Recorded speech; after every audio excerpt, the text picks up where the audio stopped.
Shalom à toutes et à tous.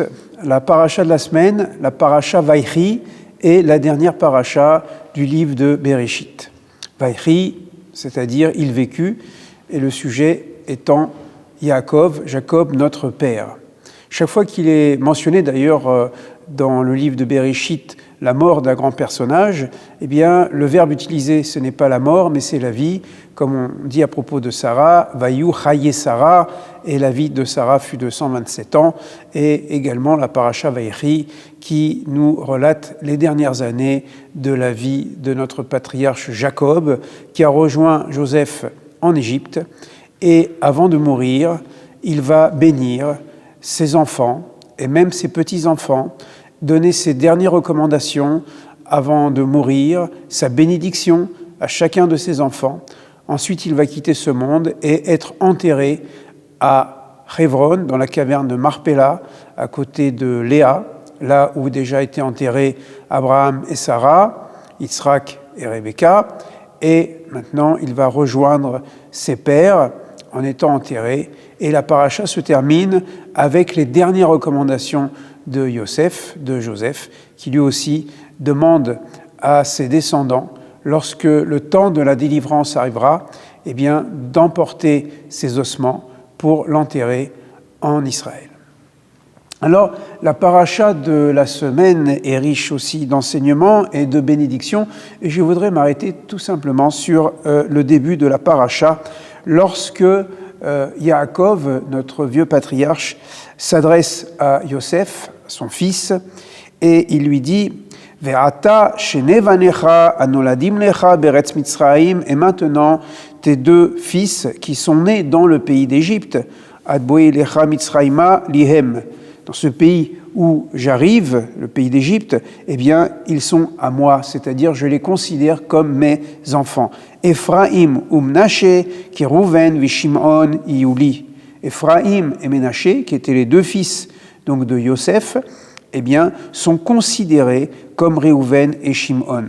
Autrement dit, les deux fils de Joseph valent les deux fils aînés de Jacob et de Léa, Réhouven et Shimon. On voit que les petits-enfants ici sont placés au même rang, au même statut que Réhouven et Shimon, les deux premiers enfants de Yaakov.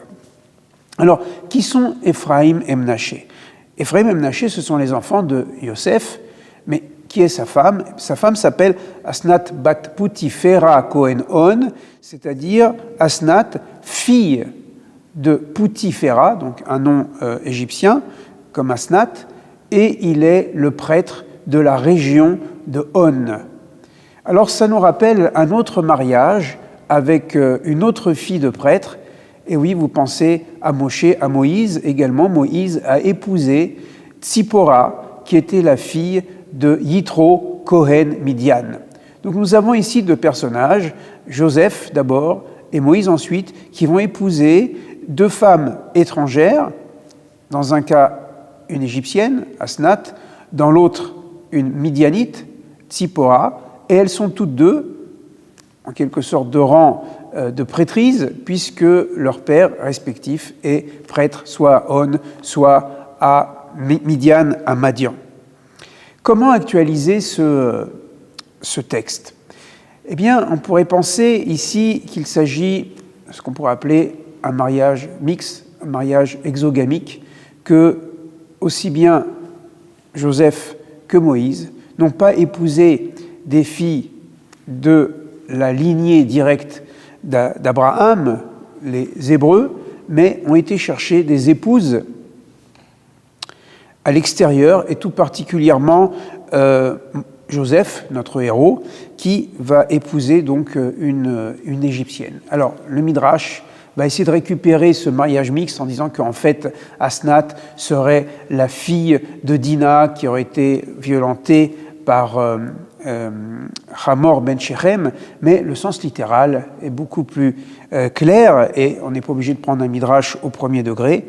Comprenons en fait que l'attitude de Yaakov à l'égard de ce mariage exogamique a été une attitude d'accueil.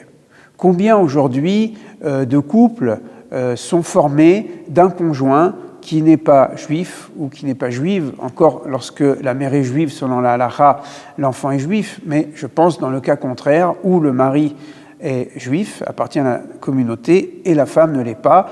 Et en même temps, il y a un désir de ce couple de transmettre le judaïsme aux enfants. Souvent, les enfants sont circoncis quand c'est des garçons, on leur donne une éducation juive, on les inscrit dans un Talmud Torah, et on voudrait que cette histoire familiale continue. Bien, nous avons ici une attitude extrêmement intéressante, une attitude d'ouverture. Eh bien, Jacob ne va pas rejeter Ephraïm et Menaché, au contraire, il les met sur le même plan que Réhouven et Shimon.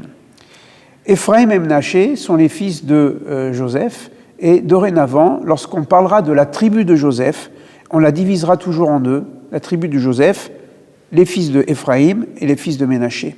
Et je voudrais terminer par un point encore supplémentaire, c'est que la tradition rabbinique va considérer que Joseph est à l'origine d'une figure messianique qu'on appelle Mashiach ben Yosef, à côté d'une autre figure messianique, Mashiach ben David.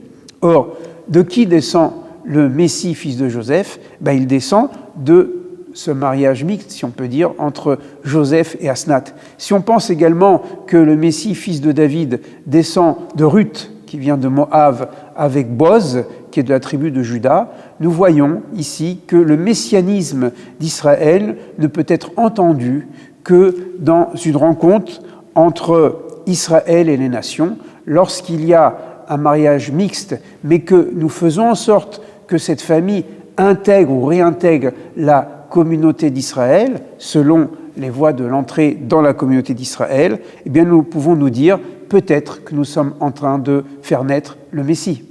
Shabbat Shalom.